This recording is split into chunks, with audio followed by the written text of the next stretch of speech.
Hey, what's up, everyone? This is Ferdbird the Nerd with another comic book market report for September 23rd, Monday, 2024. We are almost at the end of the third quarter of 2024, which is just crazy. It's Fallout. I got my sweatshirt on. I'm cold, but you know it's cold? Comic book sales. They have been rock bottom, even with the news of Null. The news today, we went to some news about the Thunderbolts, or a new trailer, or first trailer of the Thunderbolts that doesn't come out till May. I didn't see a big crack in prices from some stuff, but we're going to talk about it in this market report today. So if you guys are enjoying these videos, we're going to do a little 10 to 15 minute video. Do hit that like button for me, subscribe, tell all your friends about it. The closer we get to 1,000, the more likely I'll do more of these shows. I typically do a live show every Sunday with the crew. We'll do video game market reports every Tuesday and maybe do some unboxings for One Piece trading cards. Do like to dip into that hobby as well. So do appreciate everyone's support. We're at 870 subscribers as of Monday, September 23rd, 2024. So let's get into it. This morning I was surprised to another awesome trailer from a Marvel property that's coming out soon. It's if you guys don't know, the new Thunderbolts preview came out. There's about 7 new villain, anti-heroes, what have you. However, one of them showed up as the person, but not the actual hero. So I think personally, I'm going to hold on to that. I'm going to go against kind of what I have talked about in past shows to sell when the trailer hits, because we actually didn't see the character come out. We saw the person who plays the character, and it's one of my personal favorites. So let's get into the market report for you guys. First off, we have who we were just talking about, the Sentry #1. Now, if you haven't watched the new trailer, spoilers, 1, 2, 3. The Sentry doesn't show up, but Bob does.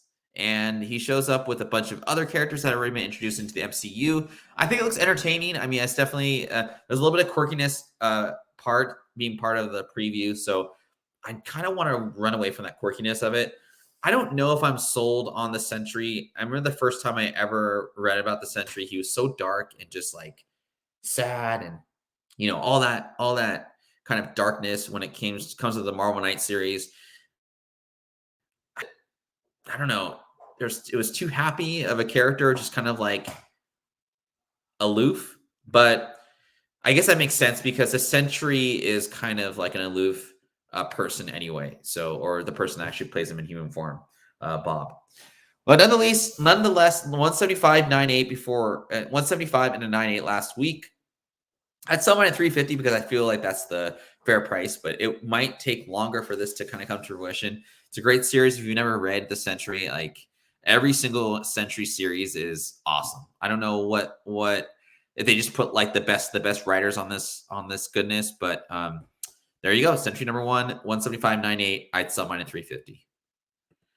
Next up, we have the Black Widow variant, kind of staying with that Thunderbolt theme here. This is not the Dynamic Forces variant, but I think that's the one to own, in my opinion. I remember the Dynamic Forces variants in general were going for quite a bit during the crazy years, but this is $150 at 9.8, and I think it's a sick cover. I think if you're gonna, this isn't the first appearance of Black Widow, but it's definitely like, okay, I can't get the first appearance. The first appearance cover kind of sucks. I think this is the second best cover. I saw this go for, again, 159.8, but I've seen other issues go for like $30 in near mint. Super tough and high grade just because of the paper quality and the black cover. Again, it's a Marvel Knight series as well. She's a great addition to the MCU. And yeah, Miss Yelena Belova, whatever her name is. Pretty cool. I'm going to take a sip of this Coke. We are not sponsored by Coke, by the way. Next book. ASM number 15. It's not 10. First, Amadeus Cho. This was 600 post-COVID and 9.8. Now, there has not been a lot of news or comic book mentions of Amadeus Cho, which I think is a little bit unfortunate. There's a lot of hope with this character coming to the MCU. This is a cool book to have, I think, too. It's a bigger size book. Amadeus Cho shows up like kind of near the end of the book. There's like 70 different stories in this Amazing Fantasy number 15. It's like a anthology type series, and it's a homage to the original Amazing Fantasy 15, of course. I'm not sure if he'll ever show up. I don't know like how you could write him into the MCU. I know there's a lot of hope with the new Shang-Chi movie coming out, but it looks like that's more veering towards Swordmaster versus the other Asian, Southeast Asian characters of the MCU, of Marvel. But man, I don't know. I think this is a fun collectible comic book. There's a newsstand as well, which I never see go for sale. But $300 and 9.8, that's quite a bit lower. But I kind of get the hype around this book and how it's kind of come down.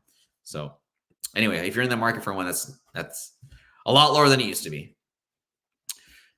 Kind of veering off the Thunderbolts theme here. Sonic the Hedgehog number 29 from 2020. This is the San Diego 2020 variant. I can't remember if they canceled San Diego and these were just like buy to order, but I saw one listed. I was trying to find just like unique IDW Sonic the Hedgehog covers. This one showed up. There's one listed for 9.8 for $500. I don't know if they're going to get that, but it's a pretty cool cover. It's from the pandemic era. If you're just, I wonder like in 3 to 4 years of like pandemic era collectibles will be something that people may be going into. But yeah, I think it's pretty cool. $500 and 98 though is pretty risky. Just the fact there's no other like sales out there, and there's so many great variants of Sonic the Hedgehog. But I feel like that 2020 variant, because it's COVID and it's a San Diego Comic Con, probably has some like wheels to do with it. So anyway, let's see here. All right, next we got. Let's see here. Star Wars, The Republic number 52. This is not an Nostalgia Ventress first appearance. This is her first full cover. Badass. Anything with a cover and lightsabers always is going to sell pretty well. I don't know if she'll ever make it into the Star Wars universe. I mean, I think the Star Wars universe, cinematic universe, has some stuff to figure out. I think that had to do with, obviously, the Acolyte not doing very well. It kind of seems skewed, though. Like, I just felt that it just was really boring to me, and I didn't really get into it. Darth Plagueis was kind of a cool, I guess, iteration to kind of add to the show. But, like, why make up random Star Wars villains or Star Wars heroes when you have a whole collection of ones that have a following already? The work's already been done for you.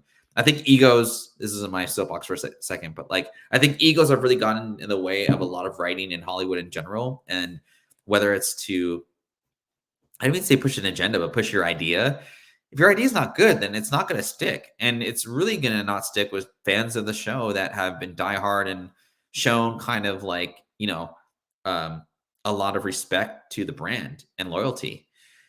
I don't know if I think Star Wars really needs to take a look in the mirror, and, if they're going to be putting out more content on Disney Plus, you got to put out good content. And it just, I don't know if the audience is like like Star Wars Acolyte, but I think I'm kind of over Star Wars, honestly.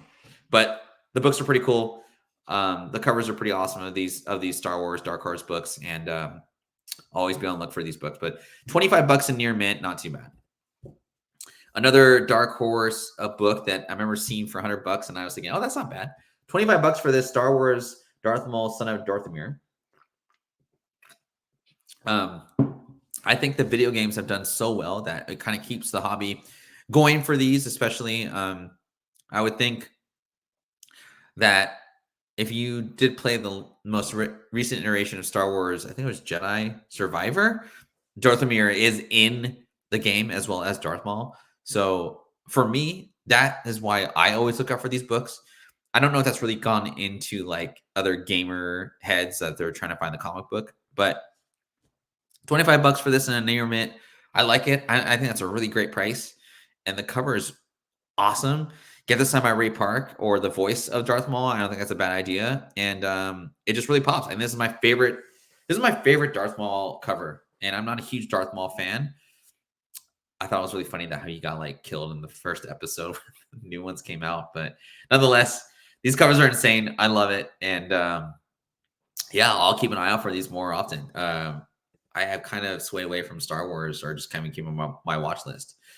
Before I get into the next book, we're about 10 minutes in. I just want to say thanks everyone for watching these shows. I'll keep doing them. Just do me a favor, hit that like button. It takes about 3 seconds to do it, and doesn't cost you anything. We are accepting super chats too as well, and it'd be really cool if we got a super chat for once. I could tell people I got a super chat on YouTube, but maybe in that live series we'll get one eventually one day. But I do appreciate everyone's support. I don't get paid to do these, but your support is enough for me. And on to the next one. Hit that like button, please. Thanks. Star Wars High Republic. I remember when there was a particular FOC Instagrammer that said Star Wars was the easiest flip of all time. It was a no-brainer. Well, you're pretty much brain dead, dude. This was flip spec trash. There's no ifs, ands, or buts about it. Acolyte comes out, first appearance of, I don't even remember damn name. This book just skyrocketed and was printed to, I don't know, a ton. Man, if you want to spend $20 on this book, I'll put it on red and have a lot more fun. That's kind of like my little slideshow there. $3, and that's generous for the last sale of this book. This is a Star Wars High Republic, man. Like, if you were specking on this stuff and expecting to make tons of money, or believe some who posted Star Wars is the easiest flippability like stuff, man, they're buying those FLC for $3.50 and selling to you for $10 and netting like $4, and that's just not right. But I just was so curious of what the market was on this book. That's $3. That's undercover, man. This book isn't even like 4 years old. It's just pretty pathetic, but too bad. I feel bad for people that bought 20 copies of this book and expected, Ro or Roald, I don't even know the person's name, but yeah, character sucked. And the show just did not do very well if you're a comic collector. So anyway, next book. Speaking of books that have gone down a ton, and if you love the game, you love the game. But Swordmaster, the 1 in 25 variant, $75 for a 98. That breaks my heart so much. I have 5 copies of this book. I think the average price I paid for these was like $25 a piece. So I'm not too mad about it, but for loving a comic book so much, I'm not too mad at my collection of Swordmaster stuff, but I definitely went hard on Swordmaster, and I always have. That came out really wrong, but anyway, I gotta kind of make fun of myself a little bit, but I'm not mad about these books. I love Swordmaster, so it's fine. He's in the new Iron Fist series again, so that's kind of cool. But I don't really. There was like 3 pages of him on the book, so that kind of sucked. But I don't know. We'll see next time. And last but not least, Crossed number 0.